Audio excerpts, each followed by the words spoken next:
So hari ni kita nak belajar chapter 3 iaitu Foundations of Planning ataupun bahasa Melayu dia kita panggil dia sebagai asas-asas untuk melakukan perancangan di dalam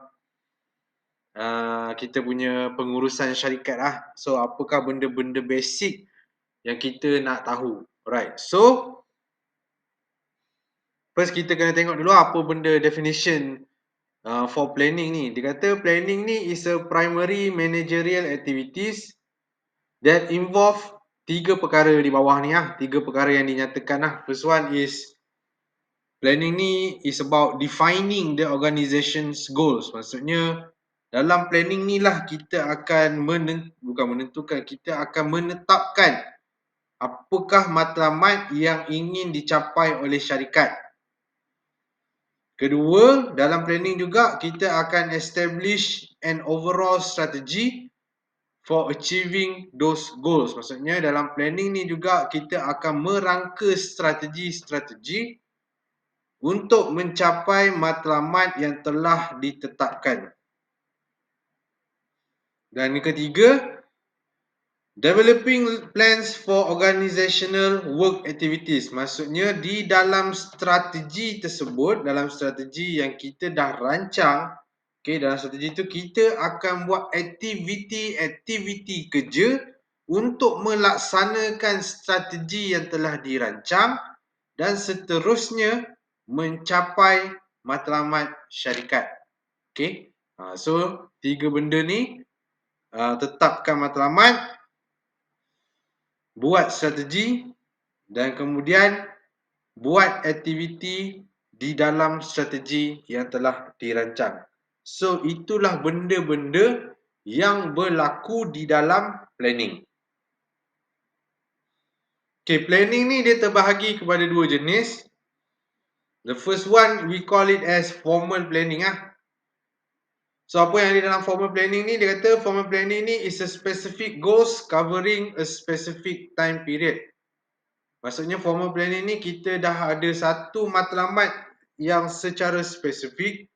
Maksudnya matlamat tu dah memang teliti, dah memang boleh faham dengan mudah sebab dia dibuat dengan secara terperinci, dan matlamat tu perlu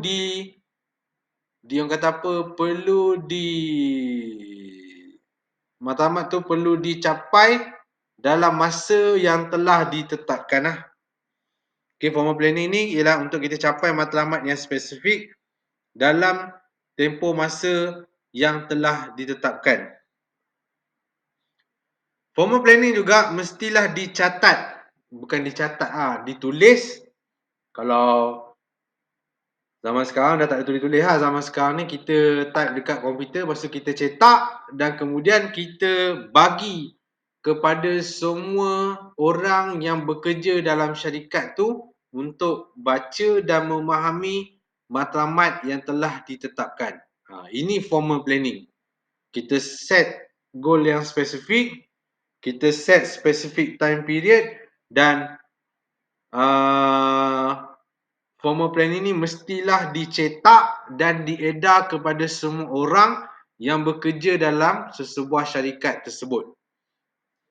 Kedua, kita panggil dia sebagai informal planning. So informal planning ni is a plan that is not in writing. Maksudnya plan ni memang takkan dicetak, tapi dia berada dalam minda, dia berada dalam kepala pengurus tu. Plan ni tak bercetak dan dia hanya berada dalam kepala manager saja, dan dia akan dibuat, biasanya informal planning ni akan dibuat secara on the spot. On the spot saja, tak perlu ada cetakan, tak perlu tulis, buat on the spot. Dan planning ni akan jadi efektif kalau number of action dia tak banyak. Maksudnya aktiviti kerja dia tak banyak. Once kalau dia jadi banyak, dia akan lebih menjadi kepada formal planning. Tapi kalau aktiviti dia tak banyak, dia akan jadi informal planning dan tempoh masanya adalah lebih pendek. Tempoh masanya adalah lebih pendek. Kalau formal planning ni dia ada specific time period, biasanya time period untuk formal planning ni adalah lebih panjang berbanding informal planning.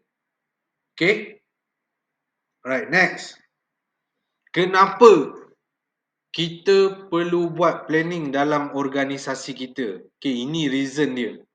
Reason yang pertama, dengan adanya planning, kita telah menyediakan hala tuju yang perlu dicapai oleh syarikat kita.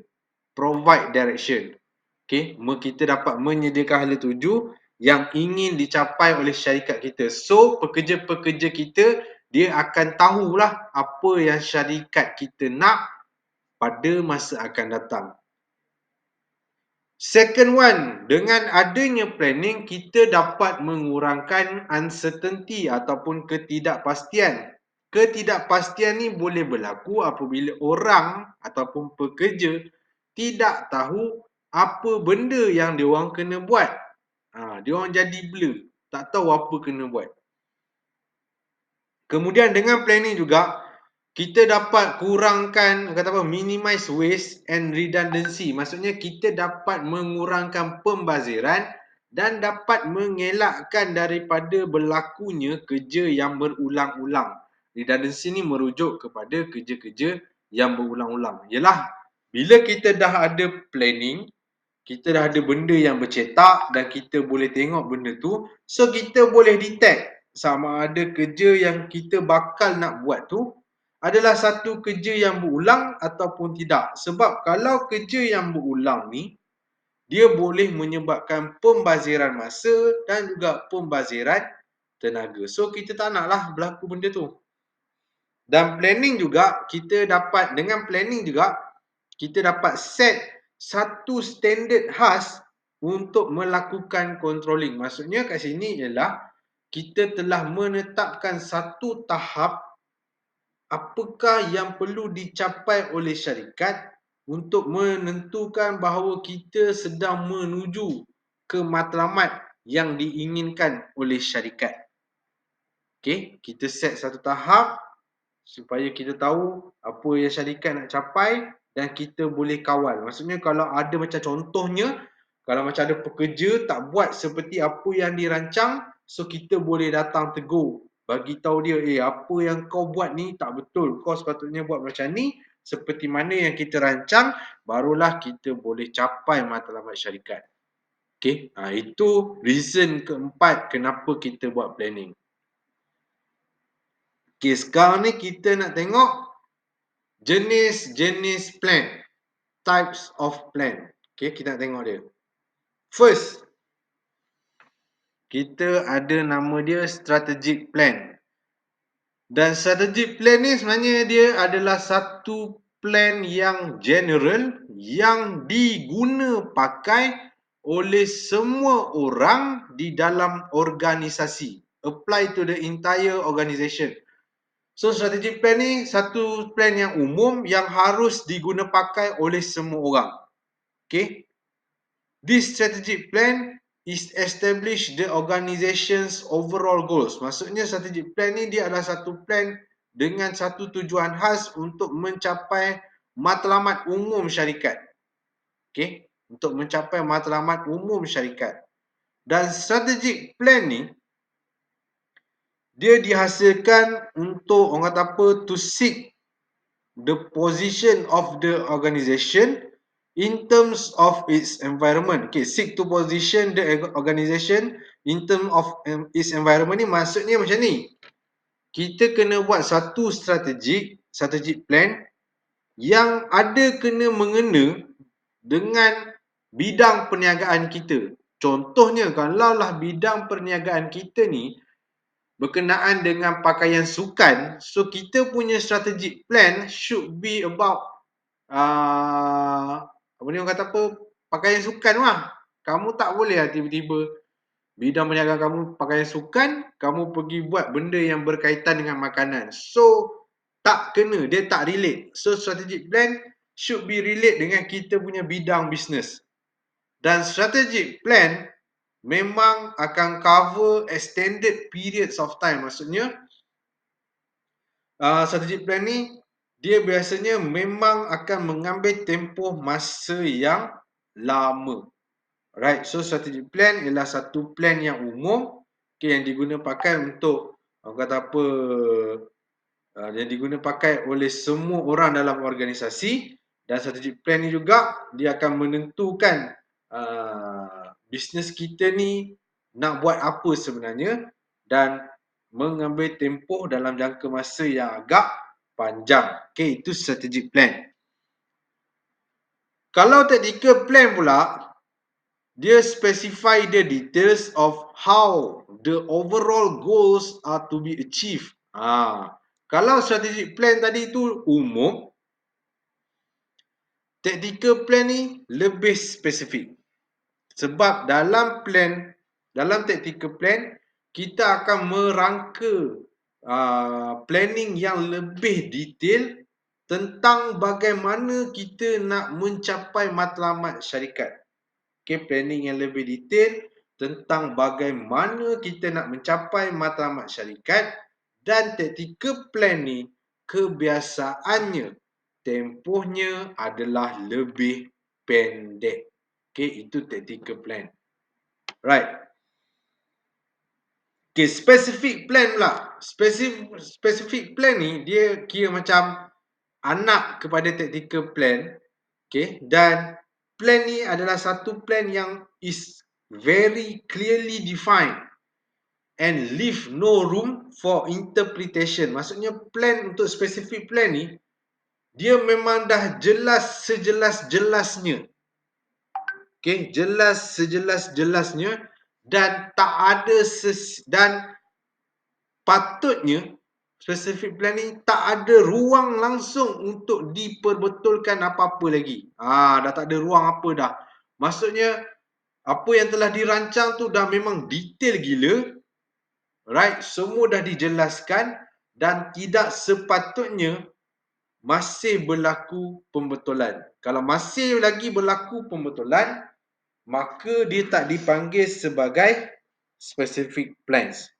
Okay, no room for interpretation ni maksudnya dah tak ada ruang lah untuk diperbaiki ataupun diperbetulkan.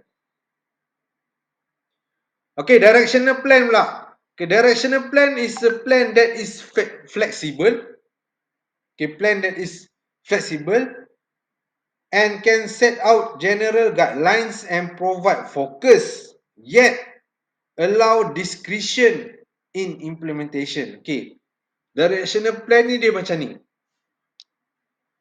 Dia adalah satu plan yang fleksibel. Bila saya kata fleksibel ni, maksudnya kita boleh ubah. Okay, kita boleh ubah. Walau bagaimanapun, plan tu masih lagi plan yang menuju ke matlamat yang ingin dicapai. Okay, boleh diubah tetapi masih menuju ke arah matlamat yang ingin dicapai. Okay, and it allow discretion in implementation. Maksudnya, masa kita tengah buat pelaksanaan perancangan tu pun, kita boleh ubah. Kita boleh buat perubahan. Sebab dia fleksibel. But at the same time, kita jangan lupa apakah matlamat yang ingin dicapai. So, directional plan ni, dia macam satu guideline lah. Dia macam satu guideline. You can adjust anytime you want, but you need to focus lah dekat kamu punya goals. Kita boleh ubah, tapi jangan lupa matlamat. Simple macam tu lah. Okay. Okay, single use plan pula. Okay, single use plan is a one-time plan specifically designed to meet the need of unique situation. Single use plan ni dia macam ni. Dia adalah satu rancangan yang kita buat semasa kita berhadapan dengan situasi yang kita tak pernah hadapi. Dia bukan normal situation. Contoh, bukan normal situation macam masa awal-awal kedatangan COVID ni lah. So COVID ni, dia bukan satu situasi biasa pada kita. Dia satu situasi baru. Dan bila dia satu situasi baru, maka single use plan pun diguna pakai untuk kita mengatasi masalah yang timbul daripada kehadiran COVID-19 ni. Alright, so saya ulang balik, single use plan adalah plan yang diguna pakai, yang direka untuk tujuan berdepan dengan situasi-situasi yang unik. Di mana situasi yang unik ni adalah situasi yang kita tak biasa menghadapinya. Okay. Next, standing plan. Standing plan pula is a ongoing plans that provide guidance for activities that is performed repeatedly. Okay, standing plan adalah ongoing plan, iaitu plan yang berterusan yang menyediakan guidance ataupun panduan untuk kerja-kerja yang dilakukan repeatedly. Okay, standing plan ni dia fokus more on kerja-kerja yang sentiasa dilakukan secara berulang-ulang. Okay, itu standing plan. Dia fokus more on work that should be done repeatedly. Okay, itu standing plan. Okay, short term plan yang ni simple lah. Short term plan ni ialah plan yang cuma mengambil masa paling lama setahun atau kurang. Okay, setahun atau kurang dipanggil sebagai short term plan. Setahun atau kurang. Long term plan pula ialah plan yang dia, orang kata apa, long term plan ni ialah plan yang dia lebih daripada 3 tahun. Itu long term plan. Plan yang lebih dari 3 tahun. Okay, 3 tahun. Lebih je plan tu 3 tahun, kita panggil dia sebagai long term plan. Alright, next kita nak masuk ke subtopik management by objective. Okay, management by objective. Apa itu management by objective? Okay, kita tengok definition dia kata apa. A system in which specific performance objectives are jointly determined by subordinates and their supervisor. Progress toward objective is periodically reviewed and rewards are allocated on the basis of that progress. Okey, ada 3 poin utama yang disebutkan dalam definisi management by objective. Okey, 3 poin utama. Poin yang pertama ialah dia menyatakan tentang apakah itu MBO. So MBO ni sebenarnya dia adalah satu sistem, okay, satu sistem di mana kita nak menentukan tahap prestasi kerja yang dijalankan. Okay, dia adalah satu sistem di mana kita nak menentukan tahap prestasi kerja yang dijalankan.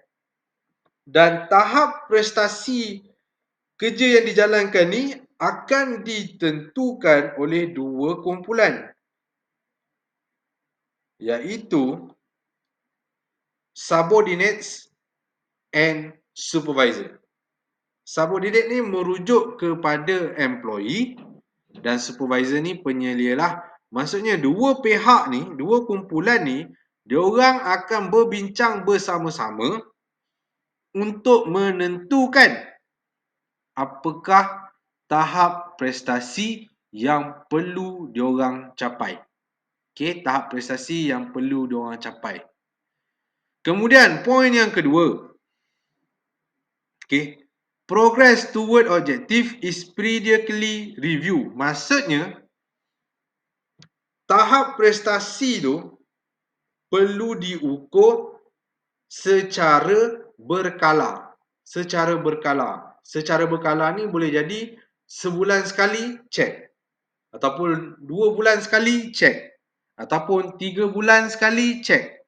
Based on time period yang kita dah tetapkan lah. Based on time period yang telah kita tetapkan, tetapi kita kena cek secara berkala. Sama ada tahap prestasi yang telah ditetapkan tu dicapai ataupun tidak. Dan last kali, rewards are allocated on the basis of that progress. Maksudnya, apabila maksudnya kalau macam ada pekerja yang telah mencapai tahap prestasi yang telah ditetapkan, kita boleh bagi reward. Kita boleh bagi reward sebab pekerja kita berjaya mencapai tahap prestasi yang telah ditetapkan. So, kita bagilah dia reward supaya dia rasa lebih bermotivasi untuk bekerja. Okay, next. Ini adalah elements of MBO. So, dalam MBO, mesti wajib ada goal yang spesifik, matlamat yang spesifik. Apa yang nak dicapai tu secara detail dan jelas. Kemudian, mesti ada participative decision making antara dua pihak yang telah saya sebutkan tadi, iaitu pihak subordinates dan juga pihak supervisor. So, dua-dua pihak ni perlu bersama-sama di dalam membuat keputusan tentang tahap prestasi yang ingin dicapai. Lepas tu, ada explicit time period for performance. Maksud explicit time period for performance ni ialah kita dah set waktu-waktu yang kita akan lakukan review. Maksudnya supervisor akan turun padang dan tengok adakah tahap prestasi kerja yang dilakukan oleh pekerja tu mencapai objektif yang telah ditetapkan. Okay. So kita set awal-awal bila nak buat. Okay, bulan 1 nak buat, bulan 3 nak buat, bulan 6 nak buat. Kita set bila waktu kita nak buat review performance tu. Dan last sekali, wajib ada performance feedback. Maksudnya ada maklum balas sama ada daripada pihak pekerja mahupun pihak supervisor. Okay. Sebab benda ni dibuat bersama-sama oleh subordinates dan juga supervisor. Alright. Okay, next. Kita nak belajar secara ringkas sahaja strategic management process. Sebab strategic management process ni, dia sebenarnya satu topik yang besar sebenarnya. Dia satu topik yang besar. But kita kena belajar dia for the purpose of early knowledge lah. Untuk kita, kalau kamu nanti satu masa nanti kamu masuk belajar kat you, actually you will learn this thing in very detail lah. Kamu akan belajar dengan sangat terperinci. Tapi sekarang ni kita just nak tahu untuk early knowledge kita saja lah tentang strategic management process. Okay, strategic management process ni is defined as the organization strategy. It also defined as the process by which managers make the choice of a set of strategies for the organisation that will enable it to achieve better performance. Maksudnya, strategic management process ni, dia adalah satu strategi di mana kita boleh buat macam-macam set of strategi. Maksudnya, kita ada strategi set A, kita ada strategi set B, kita ada strategi set C. So, kita boleh buat mana-mana pilihan yang kita nak antara tiga strategi itu as long as ia membantu untuk mencapai matlamat syarikat dan menghasilkan better performance. Okay, so saya ulang balik. Strategic management process ni adalah satu keadaan di mana kita boleh buat bermacam-macam set of strategi. Strategi A, strategi B, strategi C. Lepas tu kita boleh pilih mana-mana strategi yang kita nak as long as kita boleh capai matlamat dan juga we can achieve better performance. Kita boleh dapat performance yang lebih baik. Okay, dalam strategic management process ini adalah primary step yang kita kena tahu apabila kita nak apabila kita nak merancang strategi. So the first one, we need to identify the organization's current mission lah. Kita kena tahu apakah matlamat semasa syarikat. And then we need to analyse the environment lah. Environment apa? Environment business kita. Okay, environment business kita. Right? After that, we need to identify the opportunity and threats yang berlaku di persekitaran bisnes kita. Maksudnya kita kena tahu apakah peluang yang kita boleh guna pakai untuk memajukan bisnes kita, dan kita kena tahu apakah threats, ancaman yang ada yang boleh menyebabkan syarikat kita ni berada dalam masalah. Okay, next kita kena analyse pula apakah organisation resources, sumber-sumber dalam syarikat, dan dari situlah kita boleh mengenal pasti, identify the strength and weaknesses. Apakah kekuatan syarikat yang membantu syarikat untuk menjadi lebih maju, tapi dalam masa yang sama juga kita tengok apakah kelemahan syarikat yang boleh menyebabkan syarikat tidak dapat menjadi maju. Kemudian kita reassess the organisation mission and objective. Maksudnya kita menilai semula sama ada mission yang kita tetapkan dan objektif yang kita tetapkan tu sesuai tak untuk berdepan dengan sesuai tak orang kata apa dengan strength yang kita ada, weakness yang kita ada, ataupun weakness opportunity yang kita ada dan threats yang kita ada. So kita kena tengok balik mission kita dan objektif kita. Sesuai tak dengan benda-benda yang kita dah identify tadi. And after that, lepas kita rasa okay, ni sesuai, barulah kita formulate strategi.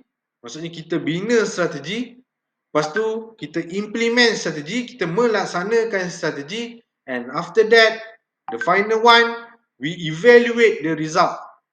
Hasil daripada kita identify threats, opportunity, strength, weakness, lepas tu kita nilai semula kita punya mission, objektif, kita tukar, lepas tu kita bina strategi, kita laksanakan strategi, last kali kita tengok adakah strategi yang kita dah laksanakan tu berjaya mencapai matlamat dan objektif kita.